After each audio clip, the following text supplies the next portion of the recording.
Ciao mga kabayan, kamusta? So ngayon papasok na tayo ng trabaho. Time check dito, 1:30 na. So panghapon kasi ang trabaho natin. Dati kasi maaga tayong pumapasok dahil dalawa ang trabaho natin. Ngayon, isa na lang. So yung gym na lang ang trabaho natin ngayon. And samahan nyo ako kung paano ako papasok sa trabaho. Ilang sakay nga ba papunta doon sa trabaho ko mula dito sa tinitirhan ko. So pagka ikaw ay nagko-commute dito sa Italy o dito sa Roma, tatlong klase ang sasakyan mong transpo. Una, bus, pangalawa, tram, at pangatlo, ito yung tren or metro.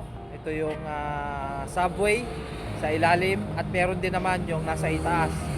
So tayo, papunta dun sa trabaho, sasakay tayo ng bus, pangalawa, tram, pangatlo ay metro. So yun ang sasakyan natin papunta doon sa trabaho natin. So ito na yung unang sasakyan natin na bus guys, papuntang Mancini. So sasakay tayo rito. Yan.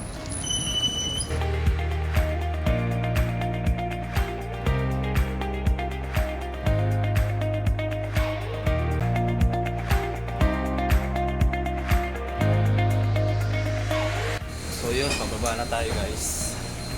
Lilipat naman tayo sa may tram.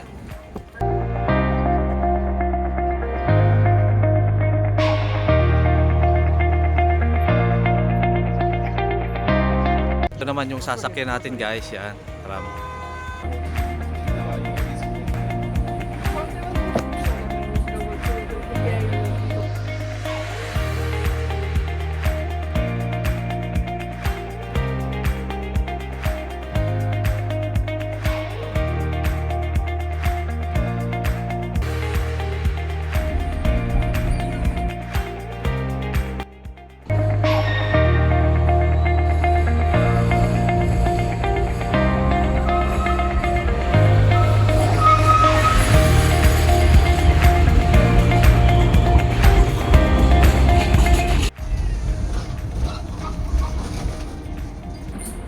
Guys, address pa naman tayo ng metro ngayon.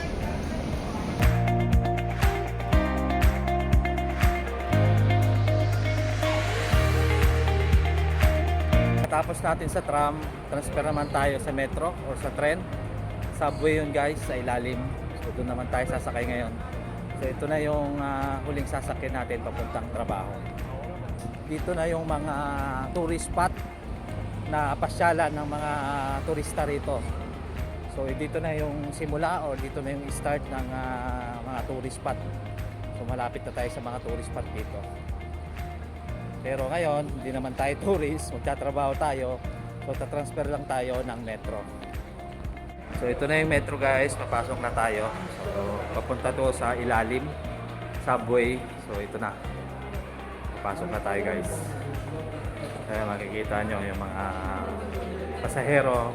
Kaya mga yan, palabas na yung mga yan. So tayo, papasok naman tayo.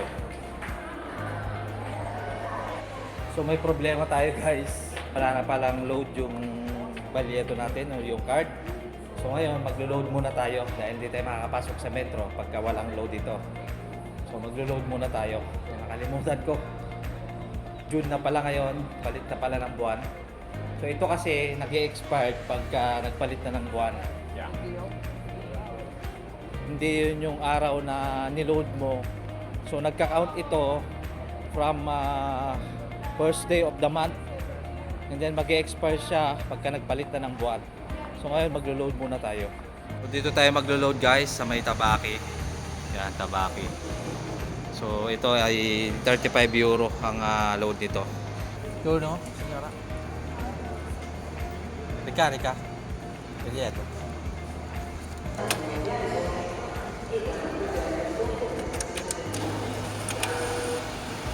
So ganun ang pagbayad dito guys. Papasok mo yung pera dyan.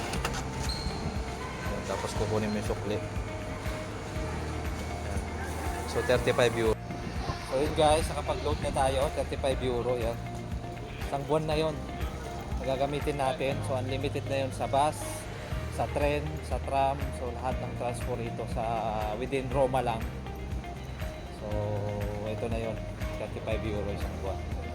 So ganun sana sa Pilipinas, no? Centralized na yung mga ganito na tickets sa mga transport. Isahan na lang, and then pwede ka nang sumakay sa lahat ng transport. Dito kasi gobyerno ang may hawak ng mga transport rito. Sa atin kasi kaya tayo nagbabayad kada sakay. Kasi private yung mga may-ari ng mga transport sa atin. Mga oligarko. So kaya papunta na tayo ng tren guys sa may subway. Yan. So di ba ang ganda dito pagka ganito yung hawak mo sa lang ticket mo. Pwede ka nang sumakay sa mga lahat ng transport rito within sa Roma. So pero pagka pupunta ka na ng ibang lugar like ng Milan or outside Rome, iba na yung ticket doon guys. So yung sasakyan natin guys, yan.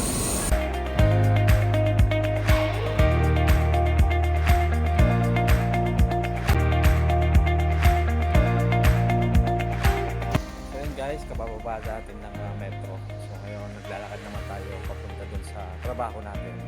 So yun, dito na tayo sa may trabaho natin guys. Ayun. Doon na, bababa na tayo.